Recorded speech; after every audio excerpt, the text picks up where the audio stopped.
There's a lot of focus on the federal government when it comes to the fight for the Second Amendment. Anti-gun congressmen are constantly threatening to pass an assault weapons ban, and in recent times, they've even succeeded in doing so. But for most people, what affects their day-to-day lives is the state-level government. And in some states, even those with supposedly pro-gun majorities, overturning anti-gun laws can be hard. Today, we're going to talk about state-level activism, and to do so, we're going to focus in the Sunshine State of Florida. Hey guys, I'm Tiffany, and you're watching One in the Chamber, the show that teaches you how to be a better gun rights activist. And before we get into this video, I just want to take a second to let you know about GOA's annual convention, Goals. The Gun Owners Advocacy and Leadership Summit is set to be held August 9th through 10th of this year in Knoxville, Tennessee. Come out and visit with some of your favorite manufacturers, participate in activism training, and hear from the top voices in the Second Amendment community. And the best part, this is free for GOA members. So sign up today using the link in the description. And now back to the video. Luis Valdez is GOA's Florida State Director, but he didn't start off his career in Florida's political scene with us. In fact, Luis started off as a concerned citizen who was lobbying his state government in the wake of the Parkland shooting. Ladies and gentlemen of this committee, I've been in law enforcement now for 11 years. I'm a private citizen here speaking on my own behalf. I'm not with any lobbying organization or group. And something to understand about Florida gun politics is that after the Parkland shooting in 2018, everything changed. Florida, which has a Republican supermajority in its legislature, began to push gun control. And in 2018, Luis was the only police officer to speak out against gun control being pushed by the Florida legislature. As a member of the law enforcement community, I'm sworn to protect and defend the Constitution. That includes the Second, that includes the First, that includes the Fourth, the Fifth, and everyone else. I understand that emotions are running high. When I was a patrol officer in South Florida, I went during the Samahano shooting head first to look for a gunman. I understand the threat. I understand the danger. And it's one of the reasons why I believe that law enforcement and the public should have access to the same types of firearms. Thank you, Mr. Valdes. Thank you for your testimony. He even organized a protest outside of the Capitol in Tallahassee. From 2018 onwards, Luis worked closely with us at GOA to pass pro-gun legislation and block anti-gun legislation. We worked together so much that in 2020, he came on board as our Florida State Director. From 2020 onwards, Luis made it his goal to pass constitutional carry in Florida. And while this issue will be the focus of the story we're telling and where the battle continues today, there were other important victories during this time as well. For instance, in 2021, thanks to Luis's work, Florida legalized the carry of firearms in churches. So from 2020 onwards, Luis worked to pass constitutional carry. And each year, Florida Republicans killed the bill. But this wasn't going to stop Luis. He continued lobbying, speaking to the media, and generating buzz around the issue. And by 2023, it was such a hot-button issue that it couldn't be avoided. State senators and representatives' constituents were asked about constitutional carry. And finally, that year in 2023, the Florida Republicans brought a bill forward that they called constitutional carry. Luis asked if the bill included an overturning of Florida's historical ban on open carry of firearms, which the state reps replied, no.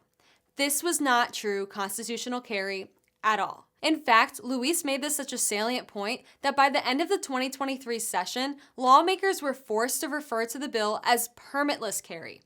Luis even got the governor Ron DeSantis on camera saying that he supported a repeal of the Florida's open carry ban, but he knew that the Republican legislature wouldn't send it to him.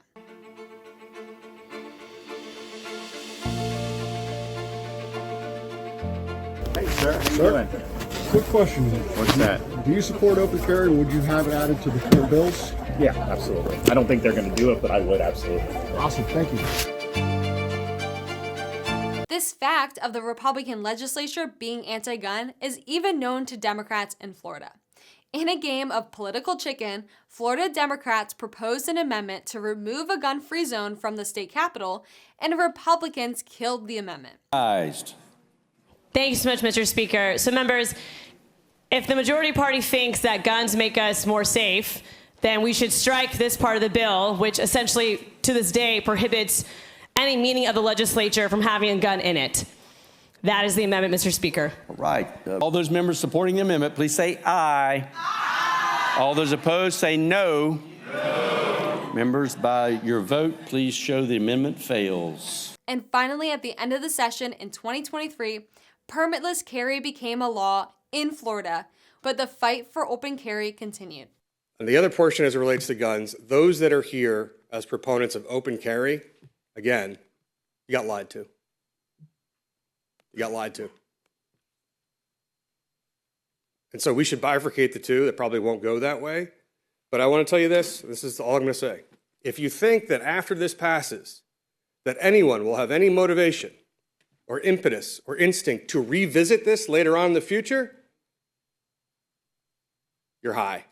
In 2024, Luis worked with State Rep Mike Beltran on legislation for both campus carry and open carry.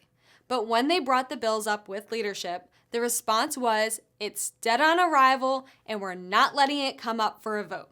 Well, I'm a supporter of the Second Amendment across the board in many aspects, but we're in the same legislature, same members we had last year. There's not an appetite in both chambers to get that done. I support it personally, but I don't see. We always have to measure whether it's worth the committee time, the House floor time to pass a bill that would be controversial, that would take a lot of time, that we know is dead on arrival. And I respect, as the Senate President respects some areas that I mentioned in education where there's some red lines for me that I just can't take it. I'll light myself on fire, and so will many of the people standing behind me on some of these things that really go to the core of accountability. And so, and there's some senators that feel that way, and I respect that. So we'll have a respectful disagreement. And instead, Republican lawmakers introduced a bill to restrict shooting on private property. GOA worked to kill this bill. So, with the Republican legislature stalling on repealing open carry, we decided to sue the state. We have a video on that lawsuit, and I'll link it in the description if you're interested in learning more. Recently, the Florida AG, before she became the senator, Ashley Moody, said that she wouldn't defend the ban on open carry in court, leaving it to a local state attorney. Fast forward to present date, 2025. Luis was working with Rep. Monique Miller, who promised to introduce a bill that would repeal Florida's ban on open carry. Luis even got a prominent member of the Florida Sheriff's Association to give his support for open carry on video. Hey, this is Luis Valdez, Florida Director, Gun Owners of America, here with Brevard County Sheriff Wayne Ivey. Wayne, I love what you do as a fellow brother in blue, as a former LEO. I just got one question. You support open carry, right? I have from the very beginning. I got elected. I've always supported it. Love to see it come up this year in the legislature. We were blessed to get constitutional carry in, the permitless carry, but I've always been for open carry and always will be. So, real question, the FSA, some of them say they're for, some of them say they're against it. I know where you stand. Where do some of your other sheriffs stand? I would say that if you'd asked that question probably 5-6 years ago, that number would have been a lot lower. But now I think the majority of them, I don't know the exact number, but I think the majority of them stand with me in that recognition of we need open carry, we want it. This counters the narrative that Senate President Al Britton has been pushing, where he says, I'm against open carry because law enforcement is against open carry.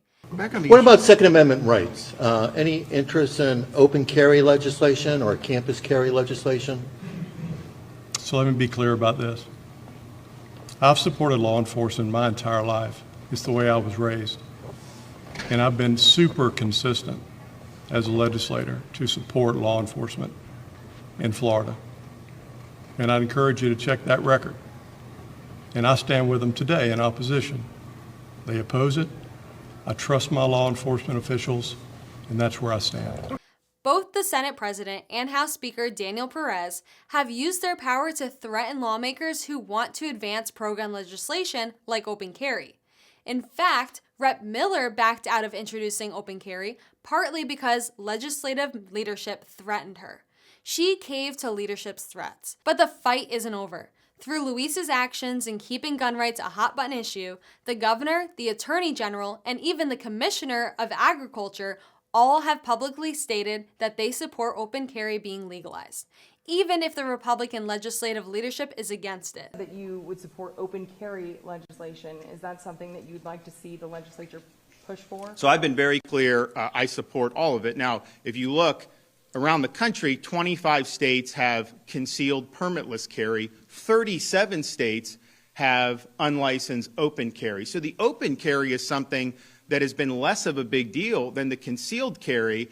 And in fact, Florida is one of only 4 states, California, Illinois, New York, Florida, and the District of Columbia, that do not allow any open carry at all. And so that's typically not the group of states we want to be in. This has tremendous implications for Florida's 2026 elections, since a lot of the anti-gun Republicans in the legislature are up for re-election and their actions are now known statewide. So it looks like good things are happening in Florida, and this is all thanks to dedicated activists like Luis and the thousands of GOA members in Florida who make their voices heard on this issue. Remember, if you care about the Second Amendment, get involved and don't give up. You never know how much change you can affect just by being involved. Again, I ask, where do you stand as lawmakers? You took an oath to swear and uphold and defend the Constitution in its entirety. Open carry is not a safety issue. Open carry is a civil rights issue. 47 states have it. Why is Florida aligned with New York and California? The governor flat out said he does not want Florida to be grouped with New York, California, and Illinois when it comes to gun rights. Again, we support this bill, but we think this bill is a small step in the right direction. You promised us large leaps. Thank you. We're not seeing that. Thank you for your time. If Luis hadn't stood up for what he believed in back in 2018, there's a good chance that Florida may not have passed their permitless carry law. You never know how much you can change until you try. Anyways, that's it for today. Thank you guys for watching.